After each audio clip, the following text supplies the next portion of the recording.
साथियों नमस्कार। आइए हम आज एक नए विषय के साथ में उपस्थित हुए हैं और आज का विषय है जो बड़ा गंभीर है, क्योंकि ये विषय पूरे भारत को ग्रसित कर रहा है। आज का विषय है ब्राह्मणवाद से मुक्ति कैसे। कबीर साहब कह रहे हैं कि बाद एक शब्द, बाद शब्दों को जब व्यक्ति से जोड़ दिया जाता है तो वह शब्द अपना आकार बदलकर व्यक्तिवाद का स्वरूप धारण करती है। इसी प्रकार मार्क्स, लेनिन, गांधी, अम्बेडकर के साथ जब बाद शब्द जोड़ दिया जाता है तो ये सारी विभूतियाँ मार्क्सवाद, लेनिनवाद, गांधीवाद, अम्बेडकरवाद के रूप में परिलक्षित होती है। मार्क्स, लेनिन, गांधी और अम्बेडकर अपने आप में व्यक्ति, किंतु बाद शब्द जब उसके साथ जुड़ जाता है तो वह उसके जीवन दर्शन की विचारधारा बन जाता है। मार्क्सवाद का मतलब मार्क्सवाद की विचारधारा, गांधीवाद का मतलब गांधीवाद की विचारधारा और अम्बेडकरवाद की मतलब अम्बेडकर की विचारधारा। इसी प्रकार ब्राह्मणवाद शब्द जिसका मतलब होता है ब्राह्मण की विचारधारा, इसका सीधा सा मतलब जैसे ब्राह्मण चरित्र वैसे ही ब्राह्मणवाद की विचारधारा भी होगी। अब ब्राह्मणवाद व्यक्तिवाद का जनक है। ब्राह्मणवाद जो है वो व्यक्तिवाद का जनक है। समय समय पर वह गिरगिट की तरह रंग बदलता है, व्यक्तियों को जोड़कर व्यक्ति संस्था का रूप प्रदान करता है। ब्राह्मणवाद समय की नजाकत के अनुसार राधा स्वामी सत्संग को जन्म दिया। राधा स्वामी सत्संग के भक्तों को पढ़ाया गया। राधा का मतलब आत्मा और स्वामी का मतलब परमात्मा। जबकि सच्चाई यह है कि राधा स्वामी सत्संग के पहले गुरु स्वामी जी महाराज और उनकी पत्नी का नाम राधा था। पत्नी राधा पति स्वामी को जोड़कर व्यक्तिवादी धार्मिक संस्था राधा स्वामी सत्संग का प्रादुर्भाव हुआ। सत्संग से श्रद्धा, श्रद्धा से भक्ति और भक्ति से भीड़ और भीड़ से भेड़ चरित्र का निर्माण होता है। जिस प्रकार एक भेड़ कुएं में गिरती है तो सारी भेड़ कुएं में गिरकर अपना प्राण दे बैठती है। उसी प्रकार भक्त का भी चरित्र भेड़ जैसे होता है। भक्त श्रद्धा और भक्ति से आस्था का जन्म होता है। आस्था से तर्क का कोई स्थान नहीं। विश्वास जब अंधा होता है तो उसे अंधविश्वास कहते हैं। अंधविश्वास अंधा नहीं, अविश्वास अंधा नहीं होता। विश्वास से निष्ठा, किंतु अविश्वास से संशय। निष्ठा जन्म होती है, संशय निष्ठा से शोध और शोध से शक्ति का निर्माण होता है। तो कबीर साहब कहते हैं कि ब्राह्मणवाद निकाल कर और साकार दोनों ब्रह्म का जन्मदाता है। ब्राह्मणवाद का उद्घोष है ब्राह्मण सत्यम जगत मिथ्या, ब्राह्मण ही सत्य है, सारा संसार झूठा। राधा स्वामी सत्संग और निरंकारी मिशन घोषित करते हैं एक तू सच्चा, तेरा राम सच्चा।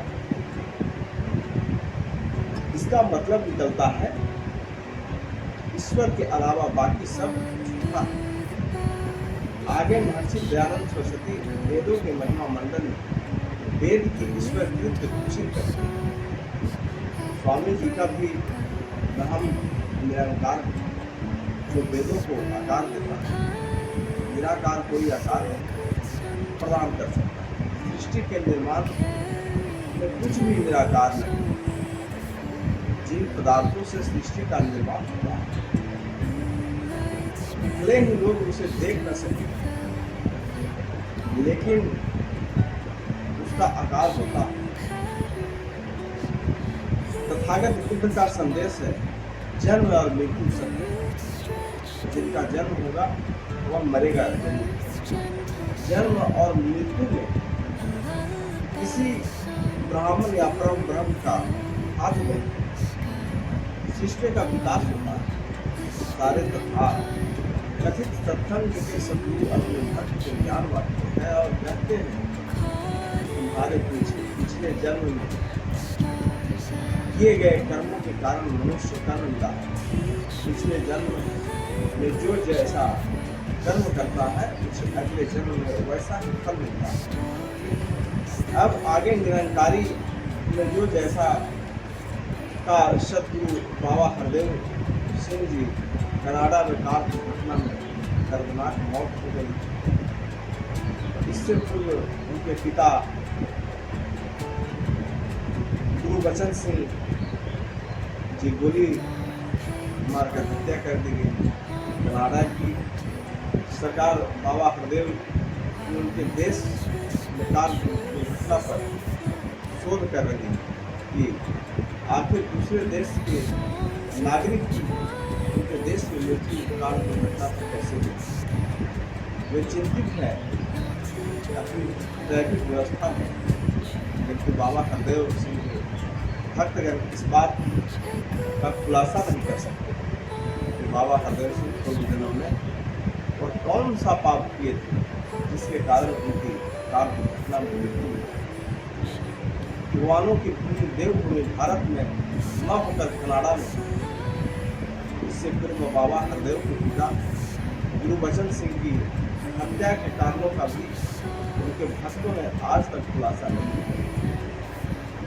अब आगे कबीर साहब कह रहे हैं कि ब्राह्मणवाद से भारत में भय और श्रम निर्माण करने के लिए युवानों की कतार खड़ी करते हैं। ब्राह्मण संत तुलसीदास लिखते हैं कि जब जब धर्म की हानि होती है और अधर्म की बढ़ोतरी होती है तो निराकार ब्रह्म साकार ब्रह्म के रूप में अवतार लेता है। तुलसीदास रामचरितमानस के बाल कांड में लिखते हैं कि जब जब कोई धर्म की हानि नहीं असुर धर्म अभिमानी करेगी अनीति जाए नहीं वर्णी सिद्ध प्रिय धेनु शुद्ध करने। जब जब प्रभु हरि विविध शरीरा हरे नि कृपा निधि सजन कबीरा। अर्थात हम कह रहे हैं कि जब जब धर्म की हानि होती है और नीच अभिमानी असुर बढ़ जाते हैं और वे ऐसे अनीति करते हैं जिसका वर्णन किया नहीं जा सकता, तब ब्राह्मण गाय देवता पृथ्वी में सब दुखी हो जाते हैं। तब वे प्रभु अनेक प्रकार के शरीर धारण कर भक्तों के क्लेश को दूर करते हैं। भारत में भगवान सूअर का भी अवतार धारण करता है। तो सूअर गंदगी का सेवन करता है, गंदगी उसका भोज पदार्थ है। ब्राह्मणवाद का अवतारवाद, अंधविश्वास, पाखंड, चमत्कार, भागवाद, पुनर्जन्म और जाति प्रथा। कबीर ब्राह्मण के सभी अंगों पर प्रहार करते हैं। वे देव चरित्र भगवत चरित्र पर तथ्यों के आधार पर आलोचना करते हैं, जिसके भय और भ्रम से मूल्यवासी बहुजन समाज सम्मिलित है। और इसी प्रकार से कबीर साहब अपने विचार इस देश के बहुसंख्यकवादी मूल्यवासी बहुजन समाज में जन्मे सभी को अपना संदेश देते हैं कि आप अपना मार्ग खुद बनाइए।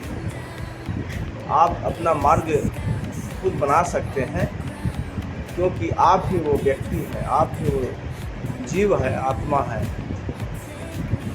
जो मानव के शरीर को जब पाए हैं तो उसे आप सुधार सकते हैं। सुधारने का तरीका है अपना दुख को पहचानिए। दुख क्यों है, किसके कारण है, किस लिए है, और उसे पहचान कर उस पर रिसर्च करिए, शोध करिए। शोध से ये प्राप्ति होगा कि आप जो रियल चीज़ है, जो सच्चाई है, उस पर आप काम करिए। तो साथियों, ये रहा आज का विचार। हमें उम्मीद है कि आपको ये अच्छा लगेगा। तो अच्छा लगे तो हमारे चैनल को सब्सक्राइब करें, लाइक करें, शेयर और कमेंट करें। इस